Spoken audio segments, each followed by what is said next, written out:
Leeuwenhoek ha muerto. ¡Qué dolor! Es una pérdida irreparable. ¿Quién va a continuar ahora el estudio de los animales microscópicos? Pero en 1729 nació otro cazador de microbios. Este es el continuador de la obra de Leeuwenhoek y es Lázaro Spallanzani. A continuación te contaremos su historia. Él es raro, no tiene un pensamiento de niño normal. En lugar de estar haciendo tortas de barro, realizar experimentos crueles de escarabajos, sabandijas, moscas y gusanos, y en lugar de acosar con preguntas a sus padres, examina atentamente los seres vivos de la naturaleza, les arranca las patas y alas y trataba después de volverlas a colocar en su sitio. Pero él quería saber cómo funcionaban las cosas, sin que le importase tanto cómo eran estas en sí. El joven Spallanzani eligió un camino totalmente diferente para llegar a ser hombre de ciencia. Mi padre insiste que estudie leyes. Hacía como que me interesaban los documentos legales. Cuando tenía tiempos libres, me dedicaba a estudiar matemáticas, griego, francés y lógica. Y durante las vacaciones observaba las fuentes y el deslizar de las piedras sobre el agua. Él, a escondidas, hizo una visita a Valsinieri, el célebre hombre de ciencia, a quien se dio cuenta de todos sus conocimientos. Pero chico, si tú has nacido para ser un científico, estás perdiendo el tiempo lastimosamente estudiando leyes.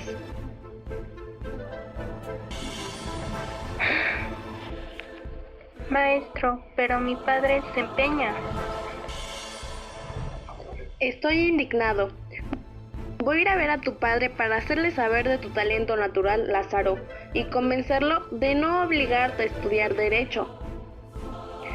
Su hijo será con el tiempo un investigador que honrará a Escandiano. Se parece a Galileo. Su padre aceptó y Spallanzani fue enviado a una universidad de Reggio para emprender la carrera de ciencias, ya que ser hombre de ciencia en aquella época era una profesión respetable, hasta el punto que se volvió moda ya que las sociedades científicas tenían apoyos generosos del Parlamento y de los reyes.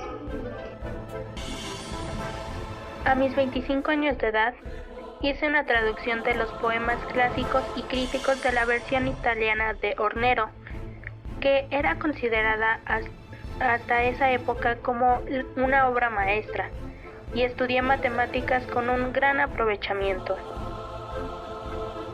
Se dice que en esa época se dedicaba a tirar piedras sobre el agua, y escribió un trabajo científico tratando de explicar la mecánica de estas piedras saltarinas. Antes de cumplir los 30 años, fui nombrado profesor en la ciudad de Reggio, donde explicaba lecciones ante un auditorio entusiasta que me escuchaba pasmado. Ahí fue donde dio comienzo a su labor sobre los animalillos. Estos animalillos eran objeto de una controversia extraña. La discusión giraba en torno a esta cuestión.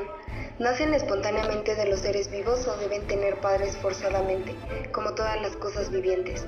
¿Pueden creerlo? Spallanzani se inclinaba por la aparición espontánea de la vida. El naturista inglés Rosso decía enfáticamente: Poner en duda que los escarabajos y las avispas son engendrados por el estiércol de vaca es poner en duda la razón, el juicio y la experiencia. Incluso los animales tan complicados como los ratones no necesitaban tener progenitores, y si alguien dudase de esto, no tenía más que ir a Egipto, en donde encontraría los campos plagados de ratones para gran desesperación de los habitantes del país. Spallanzani tenía dudas acerca de la generación espontánea de la vida. Ante la realidad de los hechos, estimaba absurdo que los animales, aun los diminutos bichejos de Leeuwenhoek, pudieran prevenir de un modo caprichoso de cualquier cosa vieja o de cualquier revoltijo sucio.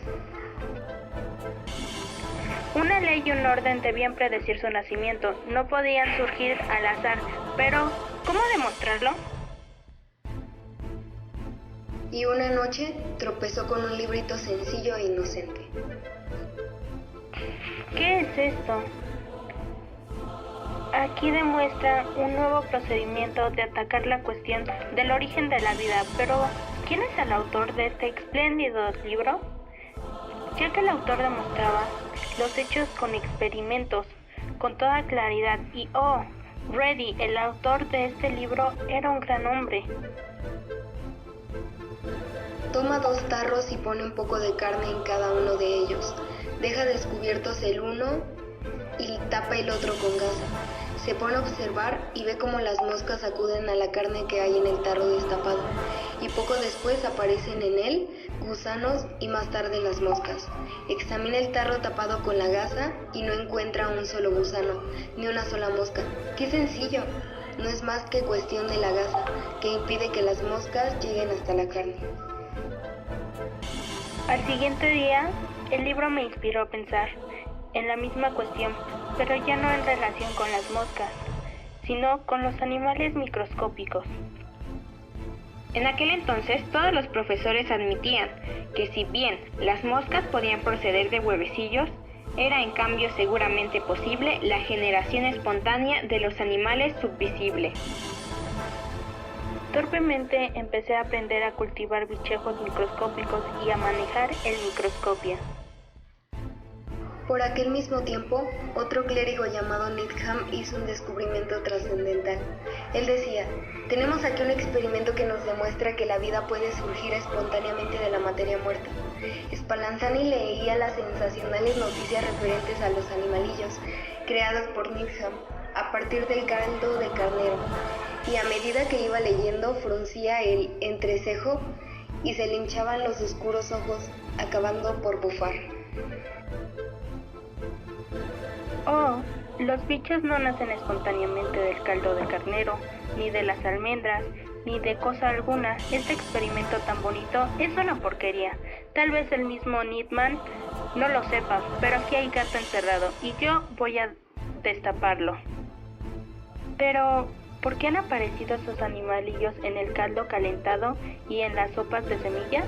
Pues indudablemente porque Needham no lo calentó. No calentó la botella todo el tiempo que era necesario, y seguramente porque no lo tapó herméticamente. Se acercó a la mesa para escribir a Needham acerca del asunto. Comenzó a poner a prueba por desechar sus propias explicaciones. Y exacto, Needham no había calentado el caldo bastante tiempo. Tal vez existiesen animalillos o sus huevos capaces de soportar el calor tremendo. ¿Quién sabe? Ahora solo voy a calentar esta sopa un rato, y después veré si la herviré 1 hora. Calentando el hornillo, pensé, ¿cómo podré tapar las redomas? Los corchos pueden estar bien ajustados y dejar que se cuele una gran cantidad de cosas diminutas. Ya está. Fundiré en las llamas los cuellos de las redomas. Los cerraré con el mismo vidrio y cosa alguna, por más pequeña que sea, no podrá filtrarse a través. Y uno a uno calentó a la llamada de los cuellos las relucientes redomas hasta que, fundiéndose, quedaron perfectamente cerradas. Dejó caer algunas cuando se calentaron demasiado.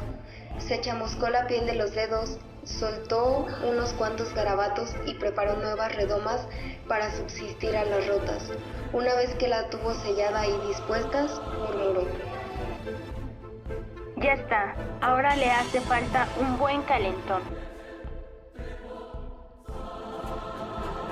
Durante horas, que se le hicieron interminables, cuidó de las redomas, que danzaban y se entrechocaban entre los calderos de agua hirviendo. Hirvió una serie de redomas durante unos cuantos minutos solamente, y mantuvo otra a la temperatura de ebullición por espacio de 1 hora entera. Sacó de las calderas las redomas que contenían el caldo hirviente y las puso a un lado, a esperar a que pasaran unos días, llenos de ansiedad, para ver si en ellas aparecía cualquier clase de animalillos. El examen minucioso de las gotas de caldo procedentes de las redomas que habían sido hervidas durante horas tuvo su recompensa. Nada, Ávidamente se dirigió a las que solo habían hervido unos minutos y rompiendo los cuellos, como había hecho con las otras, examinó su contenido. ¿Qué es esto? Parecen pececillos diminutos, como hormigas. Pero en estas redomas estaban cerradas a fuego. Nada ha podido penetrar en ellas procedentes del exterior y sin embargo hay en ellas animalillas que han podido resistir la temperatura de agua hirviente.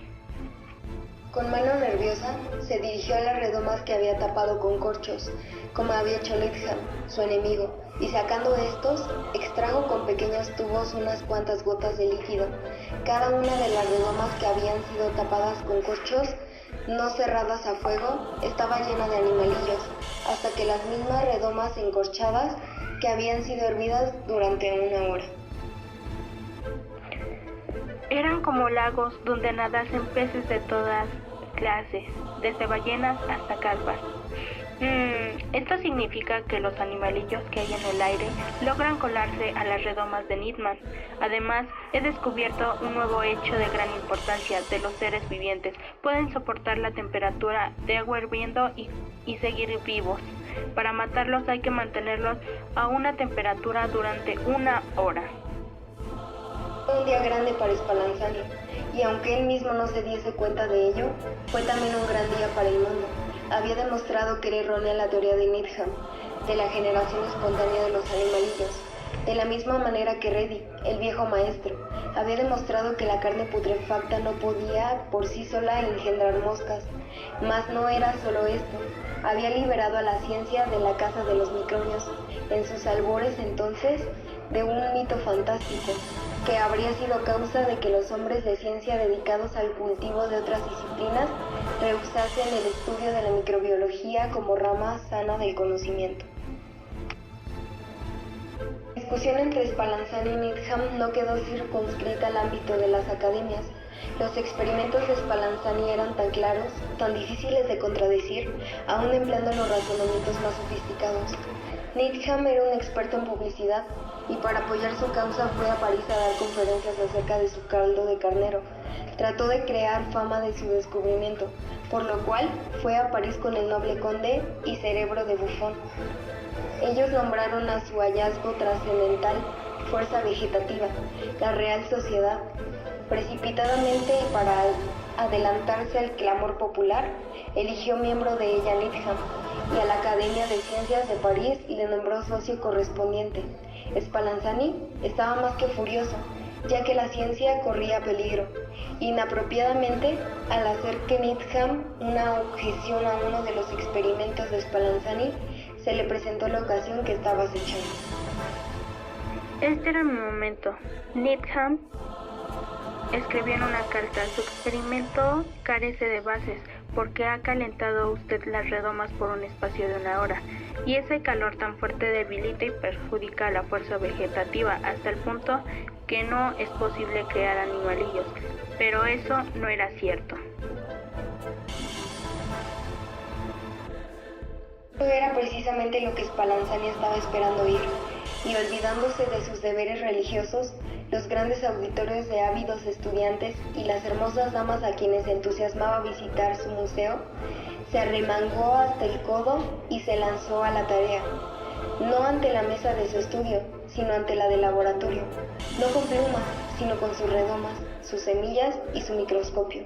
Así fue como refutó los experimentos que le daban fundamento a la generación espontánea.